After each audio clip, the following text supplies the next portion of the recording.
എൻ്റെ പ്രകാശ, നീ വല്ല ചാനലും കയറി കോമഡി ഷോയ്ക്ക്. ഉറപ്പാ നിൻ്റെ ഈ കോമഡി ആയിട്ട് ജനം ചിരിച്ച് മരിക്കും. അനിതേ, അമ്മയെ വിളിക്ക്. നല്ല കോമഡി ആക്കണമെങ്കിൽ വരാൻ പറ. ഇവിടെ ഒരാളെ ജർമ്മനി പോകുന്നു.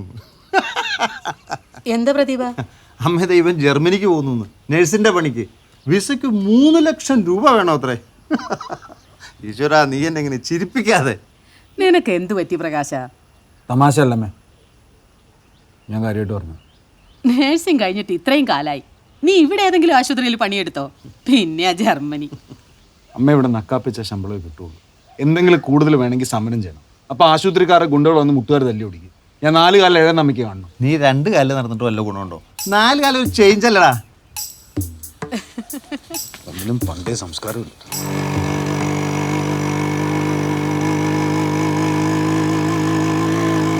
എടാ, ബൈക്ക് വിറ്റാലും പിന്നെ വേണ്ട പണം.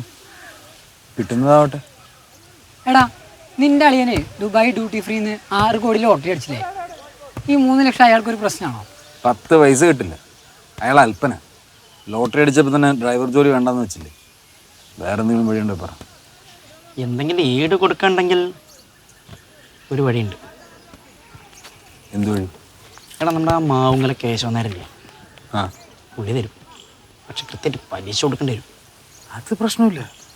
അതെ, കൊടുക്കാൻ തീരുമാനിച്ചാലല്ലേ പ്രശ്നമുള്ളൂ. ഈട് കൊടുക്കാൻ വീടും സ്ഥലമൊക്കെ കൂട്ടുസ്വത്താ. അമ്മയത് തരില്ല. പക്ഷേ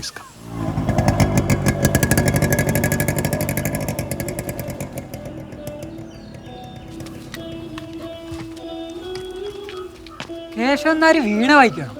ഇവന് പ്രാണവേദനല്ലേ. ഈ വീണവാനിക്ക് പ്രാണവാനിക്ക് തമ്മിൽ കണക്ഷൻ ഉണ്ട്.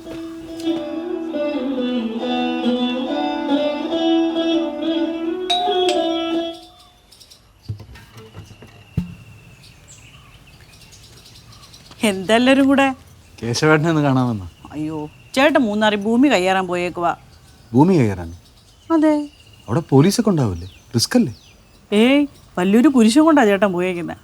കയ്യേറിയ സ്ഥലത്ത് ഈ കുരിശ് നാട്ടിയാൽ മതി, ഒരു പ്രശ്നം ഉണ്ടാവില്ല. ഇനിയിപ്പോൾ രണ്ടും കൽപ്പിച്ച് അളിയനെ ചെന്ന് കാണാൻ വഴിയുള്ളൂ. പോയാലൊരു വാക്ക്, കിട്ടിയാലൊരു ആന എന്ന് കേട്ടിട്ടില്ലേ?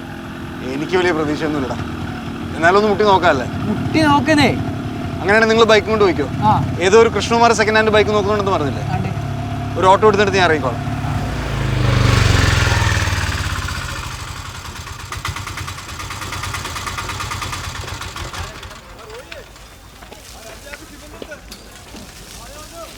ചേച്ചിയില്ലേ? ചേച്ചി ഇവിടെ ഉണ്ടായിരുന്നു. നീയായിരുന്നോ? ഓട്ടോറിക്ഷയുടെ ശബ്ദം കേട്ടപ്പോൾ എനിക്ക് കയറി വിളിച്ചതാ.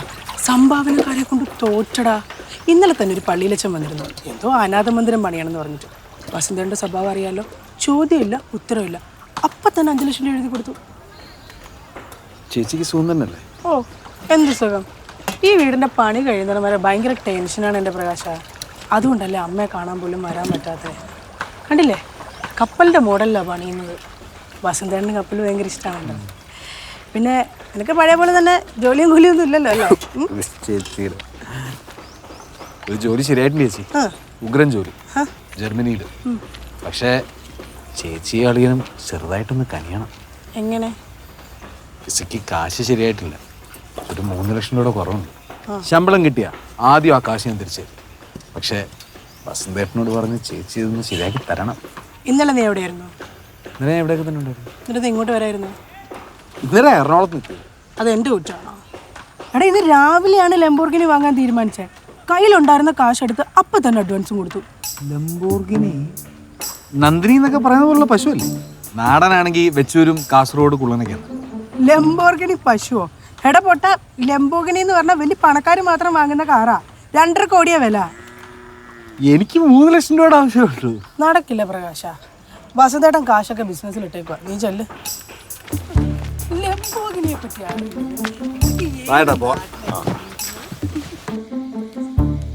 നീ ബൈക്ക് വിറ്റുവല്ലേ? പിന്നെന്ത് ചെയ്യാൻ? അമ്മയെ ലക്ഷത്തിൽ ഒരാൾക്ക് പോലും കിട്ടുന്ന വിസ അല്ലത്. നിന്നെ തീരെ വിശ്വാസമില്ലാത്തോണ്ട് ചോദിക്കുക, നിനക്ക് ശരിക്കും വിസ കിട്ടുമോ? എൻ്റെ നെഞ്ച് പിളർന്ന് കാണിച്ചു തരട്ടെ. എനിക്ക് നിന്റെ പൂർവ്വകാല ചരിത്രം അറിയാലോ. തെറ്റുകൾ പറ്റിയിട്ടുണ്ട്, പക്ഷേ അയാൾക്ക് ഒരിക്കലും നന്നാവാൻ പാടില്ല. ഞാൻ അമ്മയുടെ തലയിൽ തൊട്ട് സത്യം ചെയ്യാം. അതും നീ പലതവണ ചെയ്തതാ. ഞാൻ പിന്നെ എന്ത് ചെയ്യണം? എന്റെ കണ്ണടയുന്നതിന് മുൻപ് നീ ഒന്ന് നന്നായി കണ്ടാ മതിയായിരുന്നു. വേറെ വീട്ടിൽ നിന്ന് ഇവിടെ വന്ന് കയറിയതാണെങ്കിലും പ്രദീപന്റെ ഭാര്യ ഉണ്ടല്ലോ, നല്ല മനസ്സാ. നീ ഒന്ന് രക്ഷപ്പെട്ടാ മതിയെന്ന അവക്ക്. പ്രദീപൻ അറിയാതെ അവളുടെ പേരിലുണ്ടായിരുന്ന ചിട്ടി പിടിച്ചു. ചുരിദാറും ഉടുപ്പുമൊക്കെ തയ്ച്ചു കിട്ടിയ കുറച്ച് പണം എന്റെയിലും ഉണ്ട്. താങ്ക് യു അമ്മേ. എത്ര കാണും? काम करने आया तो काम करो, मोबाइल में टाइम पास मत करो. दोबारा कंप्लेंट नहीं आना चाहिए, समझा? गोपाल जी मैं तो ए, मोबाइल चुप रहो, सब जाओ जाओ काम करो.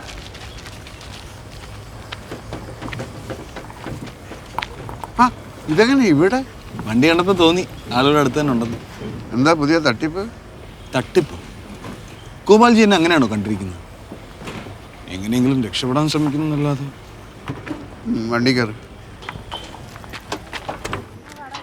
എല്ലാം ഞാൻ വിശ്വസിച്ചു, പക്ഷെ 1 ലക്ഷം പോയിട്ട് 1 രൂപ പോലും തരാൻ എൻ്റെ ഇല്ല. ഗോപാൽജിയെ ബുദ്ധിമുട്ടിക്കണമെന്ന് ഞാൻ വിചാരിച്ചാൽ പിന്നെന്തിനാ ബുദ്ധിമുട്ടിക്കുന്നത്? ഞാൻ പറഞ്ഞില്ലേ, ബൈക്ക് വിറ്റു, അമ്മ ഉള്ളതെല്ലാം നുള്ളിപ്പുറക്കി തന്നു. ഇതും കൂടെ കിട്ടിയില്ലെങ്കിൽ സലോമിയുടെ വിസ ക്യാൻസലോ, ഞാൻ പെരുവഴിയിലും ആവും. ഒരു തിരിമറി കൂടി വന്ന 1 മാസം, അപ്പോഴേക്കും പോപ്പിന്റെ സമ്മേളനം കഴിഞ്ഞാൽ ഇറ്റലിക്കാരിങ്ങി വരുമല്ലോ. എൻ്റെ അച്ഛന് ഗോപാൽജി എന്ത് ഇഷ്ടമായിരുന്നു. ഞാനന്ന് ചെറിയ കുട്ടിയാണ്. അച്ഛൻ എന്നും വീട്ടിൽ വന്ന് പറയും ഗോപാൽജിയെ പറ്റി. ആ ഇഷ്ടം കൊണ്ടാണല്ലോ മലമ്പുഴ കാണാൻ പോകാൻ അന്ന് കാശ് തന്നത്. അതൊക്കെ ശരി തന്നെ, പക്ഷെ ഇല്ലാത്ത കാശ് ഞാൻ എവിടെ നിന്ന് എടുത്തു തരും? ആവശ്യക്കാരന് ഔചിത്യമില്ല എന്നല്ലേ പറയാറ്. ഔചിത്യം ഇല്ലാത്തവൻ അപ്പം തന്നെ അടിക്കണം എന്നും പറയാറുണ്ട്. ആ ചൊല്ലി ഞാൻ കേട്ടിട്ടില്ല. പുതിയല്ല. അല്ല, ഈ ടി വിയിലൊക്കെ പരസ്യത്തിൽ പറയാറുണ്ടല്ലോ, വീട്ടിൽ സ്വർണം വെച്ചിട്ടെന്തിന്. ഗോപാൽജിയുടെ വീട്ടിൽ കുറച്ച് സ്വർണം വെറുതെ ഇരിപ്പുണ്ടാവുമല്ലോ. എൻ്റെ വീട്ടിലില്ല, അതാ പരസ്യം പറയുന്നവൻ്റെ വീട്ടിൽ കാണാം. അന്ന് കല്യാണത്തിന് പോകാൻ വന്നപ്പോൾ ചേച്ചിയുടെ കാര്യത്തിലുണ്ടായിരുന്ന മാല അതൊരു 5-5 പവൻ കാണത്തില്ലേ? അത് നോക്കി വെച്ചു അല്ലേ? അത് വിറ്റാ 1 മാസത്തിനോ അതിനേക്കാൾ നല്ലോണം വാങ്ങാം. അതവിടെ തരില്ല, ബേറിലുള്ള ചേട്ടൻ വാങ്ങിച്ചു കൊടുത്തതാണ്. പറയുന്നത് തെറ്റാണോന്ന് അറിയത്തില്ല. ഇതൊരു ജീവൻ മരണം പോരാട്ടം ആയതുകൊണ്ട് പറയാ ഗോപാൽജി. ചേച്ചി അറിയാതെ എടുത്തു തരാൻ പറ്റുമോ? അത് ശരി, മോഷണം. ഇതെങ്ങനെയാ മോഷണമാകുന്നത്? ഗോപാൽജി ഒന്ന് ആലോചിക്കും. സ്വന്തം ഗുരുനാഥന്റെ മകന്റെ ജീവിതമാണോ വലുത്, 1 മാസത്തിനകം തിരിച്ചു കൊടുക്കുന്ന സ്വർണ്ണമാലയാണോ വലുത്? അതല്ല പ്രശ്നം. ഞാൻ ഇന്ന് വരെ എൻ്റെ ഭാര്യയെ വഞ്ചിച്ചിട്ടില്ല. നിങ്ങളൊരു ഭർത്താവാണോ? സ്വന്തം ഭാര്യയെ വഞ്ചിക്കാത്ത ഏതെങ്കിലും ഒരു ഭർത്താവ് ഇന്ന് കേരളത്തിലുണ്ടോ? പ്രകാശ, ഉറപ്പൊന്നും തരാൻ പറ്റില്ല, ഞാൻ ശ്രമിച്ചു നോക്കാം. അത് മതി, അത് മതി.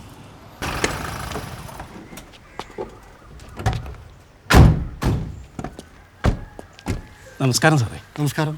ഈ ഭാഗത്ത് അങ്ങനെ മോഷണം നടക്കാറുള്ള സുധാര? ഇവിടെ നാട്ടുകാർ അങ്ങനെ തന്നെയാണ് സാറേ പറയുന്നത്. ഈ വിരലടയാള വിദഗ്ധർ വന്നിട്ടുണ്ടോ സാർ? ഇവിടുത്തെ വീട്ടുകാരാണ്, എൻ്റെ അളിയനാണ് സാറേ. അത് ശരി. എന്താ ചോദിച്ചാൽ? വിരലടയാള വിദഗ്ധ പരിശോധിക്കുന്ന ആള് അല്ലേ? വന്നിട്ടുണ്ട്. എന്താ? അല്ല, ഞങ്ങൾ വീട്ടുകാരുടെ എല്ലാവരുടെയും വിരലടയാളം ആ മുറിയിൽ ഇഷ്ടംപോലെ കാണുമല്ലോ. അതിൻ്റെ ഇടയിൽ നീ കള്ളൻ്റെ വിരലടയാളം മാത്രമായിട്ട് വേർതിരിച്ചെടുക്കാൻ പറ്റുമോ സാർ? എവിടെ ജോലി ചെയ്യുന്നത്? അളിയൻ ഈ ബംഗാളി ബീഹാറി ലേബേഴ്സിന് സപ്ലൈ ചെയ്യുന്ന ആളാണ് സാറേ. ആണോ? എനിക്ക് മറ്റൊരു കേസിൽപ്പെട്ട ഒരു ബീഹാറിയെ പറ്റി ചില കാര്യങ്ങൾ അറിയാനുണ്ട്. 1 മിനിറ്റ് ഒന്ന് വന്നേ. ഞങ്ങളുടെ അവിടെ ബീഹാറികളില്ല, മുഴുവൻ ഒറീസക്കാരാ സാറേ. അത് സാറില്ല, വരൂ.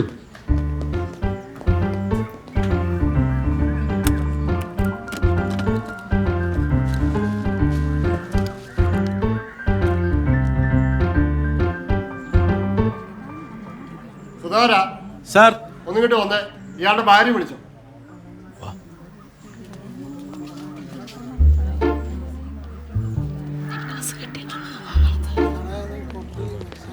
എല്ലാവരും പോയിക്കോളും.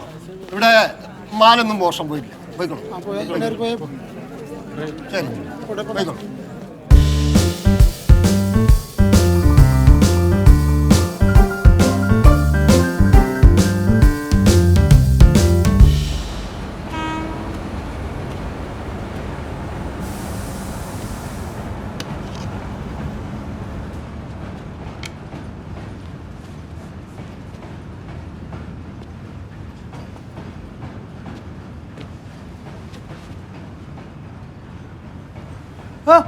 എവിടായിരുന്നു? ഇന്നാ രജിസ്റ്റർ കല്യാണം. സാക്ഷികൾ ഒപ്പിടണമല്ലോ. ഒന്ന് ഗോപാൽജി ആവാന്ന് വിചാരിച്ചിരുന്നത്. കാണാതായപ്പോൾ സലോമി എന്നത് ഏർപ്പാടിയാന്ന് പറഞ്ഞു. ഗോപാൽജി എവിടെയായിരുന്നു? ഒരാളുടെ 16 അടിയന്തരം ഉണ്ടായിരുന്നു, അത് കഴിഞ്ഞിട്ട് വരിക. ഓ, മരിച്ചാര? ബംഗാളിയോ ഒറീസയോ? ഒരു കിഴങ്ങ് മലയാളി. അയ്യോ പാവം. അതൊക്കെ പോട്ടെ, നിന്റെ കാര്യമൊക്കെ ഓക്കെ ആയല്ലോ അല്ലേ?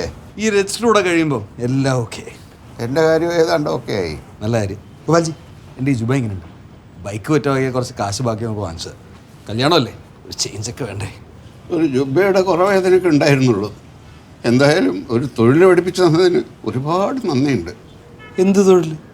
ഇനിയിപ്പോൾ ഏജൻറ്റ് പണി പോയാലും പേടിക്കാനില്ല. എനിക്കൊന്നും മനസ്സിലാകുന്നില്ല. അല്ല, കുറ്റം എൻ്റെ തന്നെയാണ്. ഗോപാൽജി ആർട്ട് സിനിമ പോലെ പരസ്പരം ബന്ധമില്ലാതെ സംസാരിക്കുന്നു. ഭാര്യ, മക്കൾ, അളിയൻ, SI. ഗോപാൽജി ഇനി ഇന്ന് വൈകും. പോട്ടെ, രജിസ്റ്റർ കഴിഞ്ഞ് കാണാം. Okay, take care.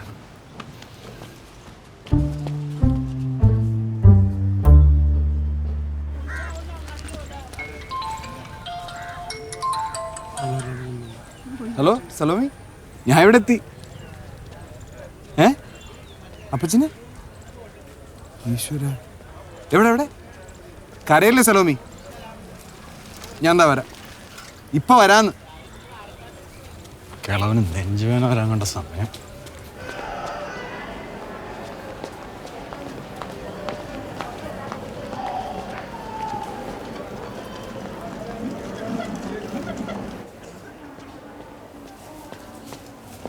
എന്താ നമ്മൾ അപ്പച്ചനെ പറ്റിയേ? എവിടെ കിടത്തിയിരിക്കുന്നത്? എല്ലാ ടെസ്റ്റും ചെയ്യണമെന്ന് ഡോക്ടർ പറഞ്ഞു. അതിന് കൊണ്ടുപോയിരിക്കുക. ഇന്നലെ രാത്രി പൊറോട്ടയും ബീഫും കഴിച്ചിട്ട് കിടക്കുമ്പോൾ ഒരു കുഴപ്പമില്ലായിരുന്നു. ഇന്ന് രാവിലെ റൂമിൽ ചെല്ലുമ്പോൾ എന്നോട് പറയാം എനിക്കെന്തോ തളർച്ച പോലെ, ഉടനെ ആശുപത്രി പോകണമെന്ന്. ഇനിയിപ്പോൾ പൊറോട്ട കഴിച്ചുകൊണ്ടല്ലായിരിക്കും. അതിൻ്റെ ഒന്നല്ല, അപ്പച്ചൻ എന്നും 5-6 പൊറോട്ട കഴിക്കുന്നതല്ലേ.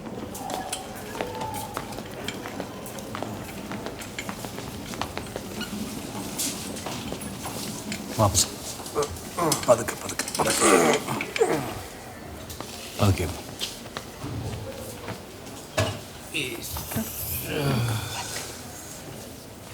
പോലെ COAD ആണോ സിസ്റ്റർ? പേഷ്യൻ്റ് എൻ്റെ അപ്പച്ചന് COAD അല്ലെങ്കിൽ TIA CCF അങ്ങനെ വല്ലതും ആണോ? ഡോക്ടർ വരുമ്പോൾ ചോദിച്ചോളൂ. സിൽവിമോൻ ആരെ പറ്റിയാ CAD ആണോ എന്ന് ചോദിച്ചത്? CAD അല്ല അമ്മച്ചി, COAD അസുഖത്തിൻ്റെ പേര്. എന്ന് വെച്ചാൽ ക്രോണിക് ഒബ്സ്ട്രക്റ്റീവ് എയർവേ ഡിസീസ്. ഞങ്ങൾ ഈ മെഡിക്കൽ രംഗത്തുള്ളവർ പറയുന്ന ചുരുക്കപ്പേര്. നമ്മുടെ കല്യാണം മുടങ്ങി. അതാണ് ഇപ്പോൾ പ്രധാന കാര്യം. ഈ അവസ്ഥ ഞാൻ എങ്ങനെ ജർമ്മനി പോകും? അയ്യോ, വിസ ക്യാൻസൽ ആവില്ലേ? സലോമി, ഈ കിടക്കുന്ന എൻ്റെയും കൂടെ അപ്പച്ചന് യാത്ര മുടക്കുന്നതിനെ പറ്റി ആലോചിക്കുക വേണ്ട. അത് ശരിയാ മോളെ. സിൽവിമോൻ ഉണ്ടല്ലോ ഇവിടെ. മോൻ കടം വാങ്ങിച്ച കാശാ വിസയ്ക്ക് കൊടുത്തത്. എല്ലാം വെറുതെ ആവത്തില്ലേ? ഇല്ല അമ്മച്ചി, ഞാൻ ജർമ്മനി പോകുന്നില്ല. സലോമി നീ ഒരു മിനിറ്റ് അമ്മച്ചി. ഇവിടെ ചികിത്സിക്കാൻ ഡോക്ടർമാരുണ്ട്. ഒരു നഴ്സിൻ്റെ ആവശ്യമുണ്ടെങ്കിൽ ഞാനുണ്ട്. എന്നെ വിശ്വാസമില്ല. എന്നാലും സലോമി ഇവിടെ നിന്നിട്ട് എന്താ പ്രയോജനം? ഒരു കാരണവശാലും യാത്ര മുടക്കരുത്. മറ്റന്നാളിലെ ടിക്കറ്റ്. അവിടെ പോയി ജോയിൻ ചെയ്തിട്ട് ഒന്നെങ്കിൽ വന്നാൽ മതി. ആ വരവിൽ നമ്മുടെ കല്യാണം. ധൈര്യമായിട്ട് വിമാനത്തിൽ കയറിക്കാം.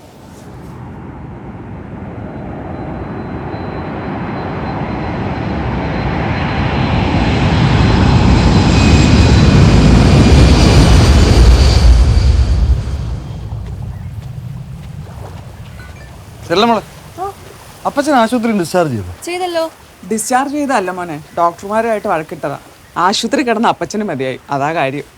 അങ്ങനെയൊക്കെ ചെയ്യാൻ പാടുണ്ടോ? ഞാൻ അവിടെ ചെന്നപ്പോഴല്ലേ കാര്യം അറിഞ്ഞത്. ഇപ്പം എങ്ങനെയുണ്ട്? കുഴപ്പമൊന്നുമില്ല. മാസത്തിലൊരിക്കൽ ചെക്കപ്പിന് പോയാൽ മതി. ഇതകത്തേക്ക് വെച്ചേ. അപ്പച്ചന് ഹോർലിക്സും കുറച്ച് ഫ്രൂട്ട്സൊക്കെ.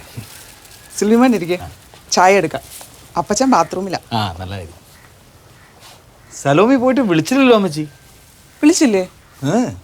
ഇവിടെ അപ്പച്ചൻ ഒരു തവണ വിളിച്ചു. അതെപ്പോഴായിരുന്നു മോളെ? പോയിട്ട് 4-5 ദിവസം കഴിഞ്ഞിട്ട്. പുതിയ സ്ഥലമല്ലേ, താമസമൊക്കെ ശരിയാവുന്നേ ഉള്ളൂ. പിന്നെ IST വിളിക്കാനുള്ള കാശ് കയ്യിലില്ലല്ലോ, ശമ്പളം കിട്ടണ്ടേ. അല്ല, അവിടെ വേറെയും മലയാളി നഴ്സുമാർ കാണില്ലേ? അവരുടെ ഫോൺ എന്തെങ്കിലും വിളിക്കാമല്ലോ. കഷ്ടകാലത്തിന് ആ ആശുപത്രിയിൽ ഒരൊറ്റ മലയാളി നേഴ്സ് ഇല്ല. ഉടനെ വിളിക്കും. മോനെ വിളിക്കാതിരിക്കും അവള്.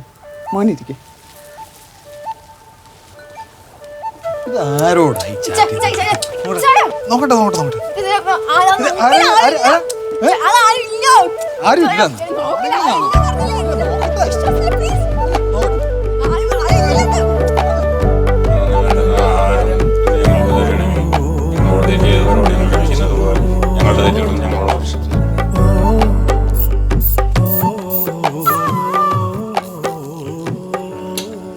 അമ്മച്ചി ആ മഞ്ഞ കളറിലെ ഗുളിയല്ലേ അതൊരു മാസം കൂടെ കൊടുത്തു. അപ്പച്ചൻ ഈ പപ്പടോ അച്ചാറൊന്നും കഴിക്കണ്ട. ബീഫ് കഴിക്കാമോ? പിന്നെ ഇപ്പൊ ബീഫ് കഴിക്കാഞ്ഞിട്ടാ. അപ്പച്ചൻ്റെ ബീഫ് ഞാൻ ഏറ്റു. അറിയല്ലോ.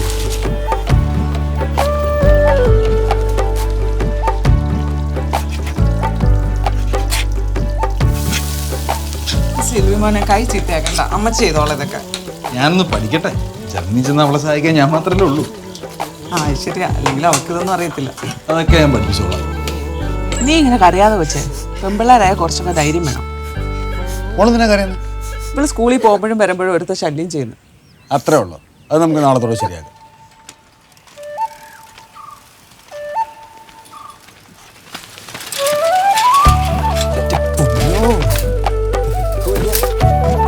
അത്രേ ഉള്ളൂ. വാ, ഞാനും ഈ പണി കുറെ പഠിച്ചതാണ്. എക്കോ എടുക്കണം, വേണ്ടി വന്ന ആൻജിയോഗ്രാമം ചെയ്യണം. എൻ്റെ ഒരു മനസ്സമാധാനത്തിൽ ക്രിയാറ്റിൻ ലെവൽ കുറച്ച് കൂടുതലാണ്. പക്ഷെ ഡോക്ടർമാർ നയിക്കുന്നില്ല. കാരണം എന്താ? ക്രിയാറ്റിൻ ലെവൽ കുറയ്ക്കാനുള്ള മരുന്ന് അലോപ്പതിയിലില്ല. അതിന് ഹോമിയോപ്പതി നോക്കണം. കുറ്റിപ്പുറത്തുള്ള നമ്മുടെ ഒരു ഫ്രണ്ട് ഉണ്ട്, ഡോക്ടർ ഇക്ബാൽ, മിടുക്കന. അപ്പം ചെന്ന് മിണ്ടായിരിക്കുന്നത് ഹാപ്പി അല്ലേ? എന്തു പറ്റി അമ്മച്ചി? ഇത്ര സ്നേഹമുള്ള നിന്നെ മനസ്സിലാക്കാൻ എൻ്റെ മോക്ക് കഴിഞ്ഞില്ലല്ലോ മോനെ. എന്ത്? ഇന്ന് വന്നാ വാട്സപ്പ് ഒന്ന് കാണിച്ചു കൊടുക്കും മോളെ.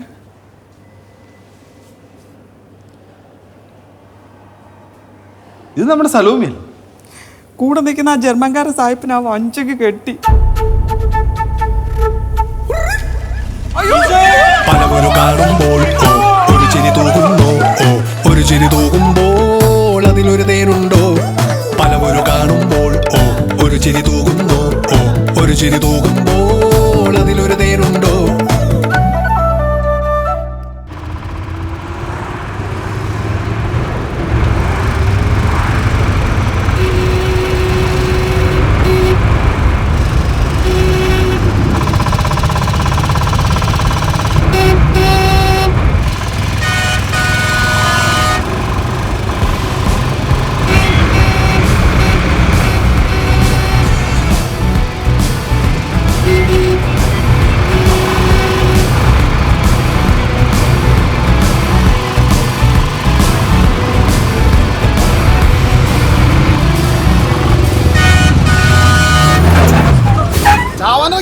വണ്ടി എടുത്ത് മാറ്റാ നീ.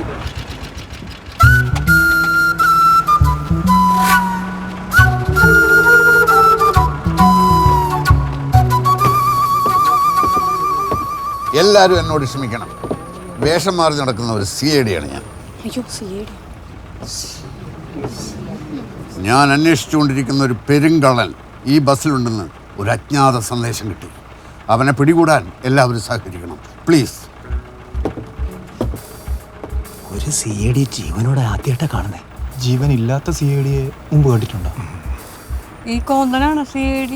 ഉണ്ടാ കോന്തനാണെങ്കിൽ ഭയങ്കര ബുദ്ധിയായിരിക്കും.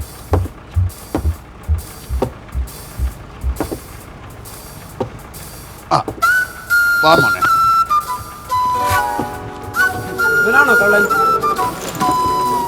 എന്നാലും എന്തോരം മാന്യൻ. മാന്യന്മാരൊക്കെ ഈ പണി പറഞ്ഞത്.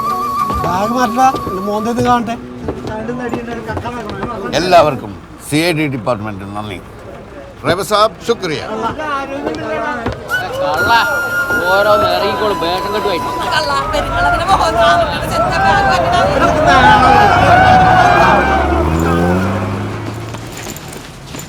എന്നാലും ഇത്ര ആളുകളുടെ മുമ്പിൽ വെച്ച് നിങ്ങൾ തന്നെ. ബസ്സിലുള്ള ആൾക്കാർ മുഴുവൻ നിന്നെ അറിയാം. നീ കോടിയേരി ബാലകൃഷ്ണ. അവരല്ല ഞാൻ ശരിക്കുള്ള കള്ളനാവുന്നല്ലേ വിചാരിച്ചിട്ടുണ്ടാവുക. അങ്ങനെ പ്രകാശ, ഇതാണ് ചരിത്രത്തിൻ്റെ തിരിച്ചടി. എൻ്റെ ഭാര്യ, അളിയൻ, SI അവരുടെ മുമ്പിൽ വെച്ച് എനിക്കെന്ത് സംഭവിച്ചു നീ കണ്ടിട്ടില്ലല്ലോ. വാ വണ്ടിക്കാർ.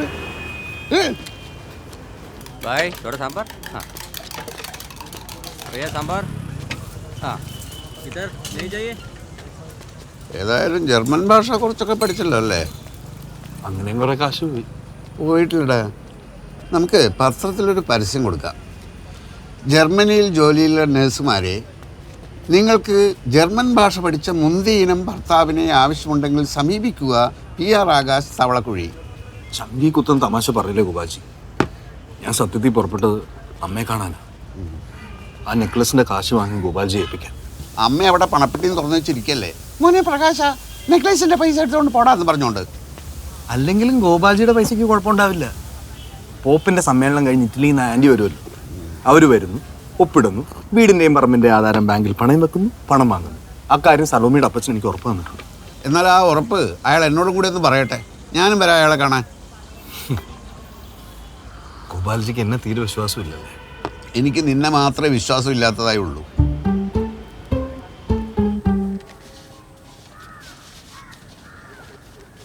ആരാ? വീട് നോക്കാൻ വന്നവരാ? അല്ല, വീട്ടുകാരെ കാണാൻ വന്നു. ഇവിടെ നേരത്തെ താമസിച്ചവര് വീട് ഒഴിഞ്ഞു പോയല്ലോ സാറേ. പുതിയ ആരാ ഇന്ന് വീട് നോക്കാൻ വരുന്നത്? ആന്റണി സാറ് പറഞ്ഞിരുന്നു. ഇത് വാടക വീടാണോ? അതെ, ആന്റണി വക്കീൽ വാടകയ്ക്ക് കൊടുക്കുന്ന വീടാ. ഈ വീട് കഴിഞ്ഞവർ എങ്ങോട്ട് പോയെന്നറിയോ? ആർക്കറിയാം? വാടകയെക്കുറിച്ച് കുറേ ഉണ്ടായിരുന്നു. ആന്റണി സാറിനോട് പോലും പറഞ്ഞിട്ടില്ല. അങ്ങേരാകെ ഭ്രാന്ത് പിടിച്ച് നടക്കുക.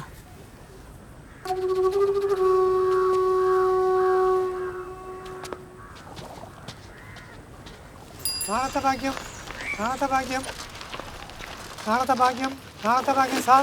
ഒരു ടിക്കറ്റ് എടുക്കും സാറേ, നാളെ നറുക്കെടുപ്പാ. സലോമി ഭാഗ്യക്കുറിയുടെ 1ാം സമ്മാനം ഇപ്പം അടിച്ചിട്ട് വരിക. അതിന് വേണ്ട, ബോഡി താങ്ങൂല. നാളത്തെ ഭാഗ്യം, നാളത്തെ ഭാഗ്യം. എനിക്കിപ്പോൾ നല്ല ആശ്വാസം തോന്നുന്നുണ്ട്. ഇവൻ ബുദ്ധിമാനാണോ അല്ല ബുദ്ധിരാക്ഷസനാണോ എന്നൊക്കെയുള്ള സംശയങ്ങൾ ഉണ്ടായിരുന്നേ.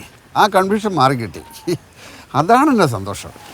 ഒരുത്തൻ തകർന്ന് തരിപ്പണമായപ്പോൾ സന്തോഷിക്കുകയാണല്ലേ? നീ എവിടെ തകർന്നു? നീ അധ്വാനിച്ചുണ്ടാക്കിയ ഒരു ചില്ലിക്കാശ് ഈ കേസ് പോയോ? ഇല്ലല്ലോ. മറ്റുള്ളതെല്ലാം പോട്ടെ, ഒരു ബന്ധമില്ലാത്ത എൻ്റെ ഭാര്യയുടെ നെക്ലേസ് വരെ നീ തോൽച്ചില്ലേ? അത് മാത്രം പറയരുത് ഗോപാൽജി. ഗോപാൽജിയുടെ ഭാര്യ എൻ്റെ ഏട്ടത്തി അമ്മയാണ്. ഗോപാൽജി ആരാ? എൻ്റെ അച്ഛൻ്റെ പ്രിയപ്പെട്ട ശിഷ്യൻ. മലമ്പുഴ കാണാൻ പറ്റാതെ കണ്ണീരൊലിപ്പിച്ച് നിന്ന ആ 12 വയസ്സുകാരന് വണ്ടിക്കൂലി എന്ന അച്യുതൻ മാഷിനെ ഇത്ര വേഗം മറക്കാൻ പാടില്ല ഗോപാൽജി, പാടില്ല. ഒരു മിനിറ്റ് ഒന്ന് നിൽക്കൂ. അന്ന് അച്യുത മാഷ് എനിക്ക് തന്നത് 7 രൂപയാണ്. ഇത് 70 രൂപയുണ്ട്, 10 ഇരട്ടി. മലമ്പുഴയുടെ കാര്യം ഇനി നീ മിണ്ടിപ്പോരുത്. അങ്ങനെ പണം തന്ന് അറുത്ത് മുറിച്ച് മാറ്റാൻ പറ്റുന്നതാണോ ഗോപാൽജി എല്ലാ ബന്ധങ്ങളും? മലമ്പുഴ ബന്ധം ഇന്ന് എനിക്ക് അറുത്ത് മുറിക്കണം. വേണ്ട ഗോപാൽജി, വേണ്ട. പഠിച്ച പണി 18 പറ്റിയിട്ടും ഒരു കരപറ്റാൻ പെടാ പാടുവിടുക മനുഷ്യർ. 17 പണികൾ നീ പഠിച്ചിട്ടില്ല. ആകെ പഠിച്ച നേഴ്സിൻ്റെ പണി നീ ഒട്ട് ചെയ്യുന്നില്ല. പിന്നെ എങ്ങനെ രക്ഷപ്പെടും? ഇനിയിപ്പോൾ നോക്കാൻ വേറൊന്നുമില്ല. നേഴ്സെങ്കിൽ നേഴ്സ്. അത് നീ മാത്രം തീരുമാനിച്ചാൽ പോരല്ലോ. പഠിച്ചു എന്നല്ലാതെ ഒരു എക്സ്പീരിയൻസും ഇല്ലാതെ നിനക്ക് പെട്ടെന്ന് ആരെങ്കിലും നേഴ്സിൻ്റെ പണി തരുമോ? ഞാൻ പിന്നെ എന്ത് ചെയ്യണം? ചാണ്. പക്ഷെ ചാവാനുള്ള ഈ മനസ്ഥിതിയെ ഞാൻ അഭിനന്ദിക്കുന്നു. അങ്ങനെയുള്ളവർക്ക് എന്ത് പണി ചെയ്യാം. ഇനി നിൻ്റെ സ്റ്റിയറിംഗ് എൻ്റെ കയ്യിൽ തന്നാൽ മതി. എന്ത് സ്റ്റിയറിംഗ്? പ്രകാശൻ എന്ന വണ്ടിയുടെ സ്റ്റിയറിംഗ് അതെനിക്ക് തരുക. തന്നാൽ പിന്നെ നീ ഒന്നും അറിയണ്ട. വണ്ടി എനിക്കിഷ്ടമുള്ള സ്ഥലത്തൂടെ ഞാൻ ഓടിക്കും.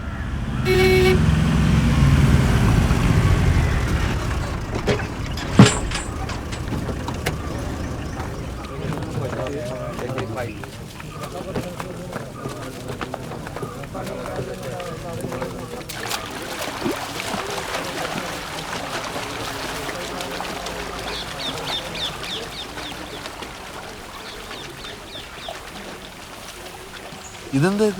ഇതാണ് നെൽപ്പാടം. നടാനുള്ള ഞാറുകളാണ് പാടത്ത് കിടക്കുന്നത്. ഞാനിവിടെ എന്ത് ചെയ്യാൻ? നീ ഇവിടെ ഞാറ് നടും. ബംഗാളികൾക്ക് കൊടുക്കുന്ന കൂലി നിനക്കും കിട്ടും. അങ്ങനെ കുറേ ദിവസം പണിയെടുത്താൽ എൻ്റെ നെക്ലേസിൻ്റെ കടം വീടും. വേറെ വഴിയൊന്നും ഞാൻ കാണുന്നില്ല പ്രകാശ. അല്ല ഗോപാൽജി, ഞാൻ നിന്നെ അറിയുന്ന ആരും ആ കൂട്ടത്തിലില്ല. എനിക്ക് ഞാറ് നടാനൊന്നും അറിഞ്ഞൂടാ. അറിയാനൊന്നുമില്ല. ഞാറിൻ്റെ കട്ടഴിക്കുന്ന കുറേശ്ശെ ചെളിയിൽ നടന്നു. അവർ ചെയ്യുന്ന പോലെ നോക്കി ചെയ്താൽ മതി. എനിക്കിതൊന്നും ശീലമില്ല ഗോപാൽജി. ഇതാണ് നമ്മുടെ കുഴപ്പം. സ്വന്തം നാട്ടിൽ കൃഷിപ്പണി ചെയ്യില്ല, അന്യനാട്ടിൽ പോയി കണ്ടവൻ്റെ കക്കൂസ് കഴുകും. നീ ചെല്ല് പ്രകാശ.